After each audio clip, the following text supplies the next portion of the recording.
నేను ముందు చెప్పినట్టుగానే పట్టాపురం పోలీస్ స్టేషన్కి వచ్చి నా నిరసనని వ్యక్తం చేశాను. దానికి కారణం ఏంటో మరొకసారి పునరుద్ఘాటిస్తాను. 19వ తారీఖున నేను మా వైఎస్ఆర్ కాంగ్రెస్ పార్టీ నాయకుడైనటువంటి మా అధ్యక్షుడు మాజీ ముఖ్యమంత్రి అయిన జగన్మోహన్ రెడ్డి గారిని అవమానపరిచే విధంగా కొన్ని పోస్టులు పెట్టారని, అదేవిధంగా నా కుటుంబ సభ్యుల్ని నన్ను అవమానపరిచే విధంగా పోస్టులు పెట్టి మమ్మల్ని మానసికంగా ఇబ్బంది పెట్టారనే ఉద్దేశంతో నేను రిటర్న్గా కంప్లైంట్ ఇవ్వటం జరిగింది.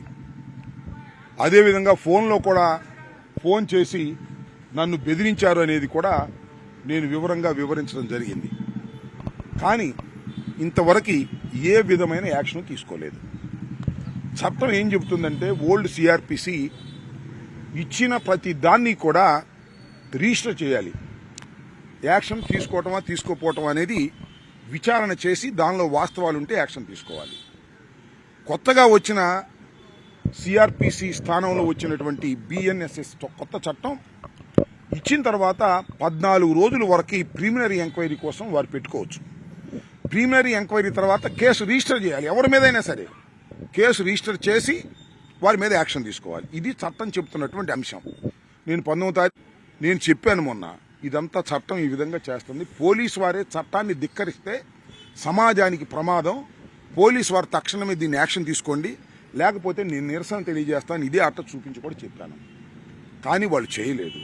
వాళ్ళకి ఆదేశాలు లోకేష్ దగ్గర నుంచి రావాల్సిన పరిస్థితి ఏర్పడుతుంది. దురదృష్టం. నేను ఇక్కడ ఇంకొక విషయాన్ని కూడా చెప్తున్నా. మా ప్రేమ్ కుమార్ ఒక చిన్న పోస్ట్ పెట్టాడని తీసుకెళ్లిపోయారు. ఎక్కడికది కర్నూలు పోలీస్ స్టేషన్కి తీసుకెళ్లిపోయి జైల్లో పెట్టారు. ఏమన్యాయమండి ఇది? మా ఫిర్యాదులు పట్టించుకోరా? ఎక్కడో కర్నూలులో ఇస్తే ఒక చిన్న ఫిర్యాదు ఇస్తే అర్ధరాత్రి వచ్చి తలుపులు బాలగొట్టి తీసుకెళ్లిపోయారు. చట్టం పనిచేస్తుందా లేదా ఈ రాష్ట్రంలో? కాబట్టి నేనేం చేశాను, ఆయన ఎవరు మన లోకేష్ గారు సృష్టించినటువంటి రోబో చూశారుగా మీరు, ఆ సీమరాజా ఎంత అగ్లీగా మాట్లాడతాడో, దాని మీద యాక్షన్ తీసుకోమని కంప్లైంట్ ఇచ్చారు. No, till now they have not taken any action. So చట్టం తన పని తాను చేసుకోకపోగా చట్టం మమ్మల్ని కక్ష తీర్చుకోవడానికి మాత్రమే లోకేష్ ఉపయోగించుకుంటున్నాడు అనేది నా వాదన. మేమిచ్చినటువంటి ఫిర్యాదుల్ని పట్టించుకోవడం లేదు. వాళ్ళు ఇచ్చినటువంటి ఫిర్యాదుల్ని పట్టించుకోవటమే కాక మమ్మల్ని, మా కార్యకర్తల్ని రోజుల తరబడి, నెలల తరబడి జైల్లో నిర్బంధించి మమ్మల్ని భయపెట్టాలని ప్రయత్నం చేస్తున్నారు.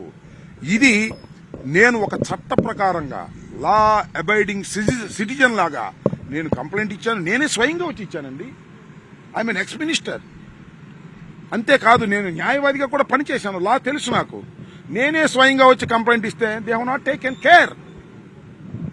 అందువల్ల మీరు చట్ట ప్రకారం నడుచుకోవలసిన బాధ్యత మీకుందని నిరసన తెలియజేయడానికి వచ్చాను. ఇవాళ చెప్తున్నా, నాకు ఆ కన్సర్న్ ఎస్హెచ్ఓ సిఐ నాకు చెప్పారు, వితిన్ 2 daysలో ఆ కేసులు రిజిస్టర్ చేస్తామని చెప్పారు. రిజిస్టర్ కాకపోతే మళ్ళీ ఇక్కడైనా చేస్తా, ఎస్పీ ఆఫీస్ ముందైనా ధర్నా చేస్తా, నిరసన తెలియజేస్తా. ధర్నా కూడా కాదు, నిరసన. నేను 4 వచ్చాం, ఎక్కువ మంది రాలే, మేము జనాన్ని పోగేసుకు రాదలుచుకోవాలా. తర్వాత డీజీపీ ఆఫీస్కైనా వెళ్ళి నిరసన తెలియజేస్తా, హోం మంత్రి దగ్గరికైనా వెళ్ళి నిరసన తెలియజేస్తా, ముఖ్యమంత్రి దగ్గరికైనా నిరసన తెలియజేస్తా. నిరసన తెలియజేసే హక్కు ఈ ప్రజాస్వామ్యంలో అందరికీ ఉంది, నాకు కూడా ఉంది. నేను చట్టబద్ధంగానే వ్యవహరిస్తున్నాననే విషయాన్ని కూడా గుర్తుపెట్టుకోండి.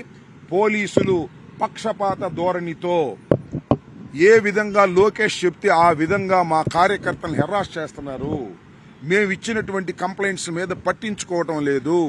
ఈ రోజు కూడా మీరు యూట్యూబ్ ఓపెన్ చేసి చూడండి, జగన్మోహన్ రెడ్డి గారిని ఎంత భయంకరంగా తిట్టిస్తున్నారో లోకేష్ గారు, మమ్మల్ని ఎంత భయంకరంగా తిట్టిస్తున్నారో మీరు చూడండి.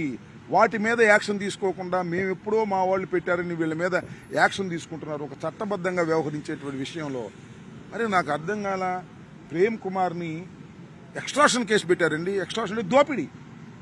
ఒక వీడియో చేసి టోల్ గేట్ కట్టాలి అని అంటున్నారు, కొత్తగా వచ్చే రోడ్లకు కూడా అని ఒక వ్యంగ్యంగా పెడితే ఎక్స్ట్రాషన్ పెట్టారు. దోపిడీ, రోడ్డు దారి దోపిడీ కోసం ప్రేమ్ కుమార్ చేశాడని అంత అన్యాయమైన కేసు పెట్టి ఇవాళ మరి జైల్లో పెట్టి హింసించేటటువంటి కార్యక్రమం చేస్తున్నారు. నేను మనవి చేస్తున్నా, చట్ట ప్రకారం పోలీసు వ్యవస్థ కానీ మరొక వ్యవస్థ కానీ వ్యవహరించకపోతే బజారుకొచ్చి నిరసన తెలియచేస్తాం. అవసరమైతే న్యాయస్థానాలకెళ్లి న్యాయాన్ని సాధిస్తాం. వదిలిపెట్టే ప్రశ్న లేదు. మా మీద అవమానకరంగా మానసికంగా వేధిస్తూ పోస్టులు పెట్టిన వారి మీద యాక్షన్ తీసుకునేంత వరకు ఈ పోరాటం ఆగదు అని చాలా స్పష్టంగా చేస్తున్నా. బయట ప్రజాస్వామ్యయుతంగా నిరసన పోరాటం చేస్తాం, న్యాయస్థానాలకు కూడా వెళ్లి న్యాయస్థాన పోరాటం చేస్తాం. తప్పు చేసిన వారు ఎవరైనా పోలీస్ డిపార్ట్మెంట్లో లోకేష్ కూడా కాపాడలేడు. చట్ట ప్రకారం మీరు వెళ్ళమని వాళ్ళందరికీ విజ్ఞప్తి చేస్తున్నా. ప్రభుత్వాలు మారుతుంటాయి, వస్తుంటాయి, కానీ చట్టం మాత్రం ఒకటే ఉంటుంది. ఇచ్చిన వెంటనే కేసు రిజిస్టర్ చేయకపోతే అది స్టేషన్ హౌస్ ఆఫీసర్ బాధ్యత అవుతుంది. దీన్ని పోలీసు అధికారులు గుర్తించుకోండి. ఎవరో పైనుంచి చెప్పారని మీరు దాన్ని తాత్సారం చేస్తే ఇరుక్కునేది పైనుంచి చెప్పిన వాళ్ళు కాదు, మీరు ఇరుక్కుంటారు. ఇది నేను చెప్పదలుచుకున్నాను. మళ్ళా ఎప్పుడైనా ఈ నిరసన తెలియజేస్తాను. చట్ట ప్రకారంగా వాళ్ళు చేసినప్పుడు మానుకుంటాం.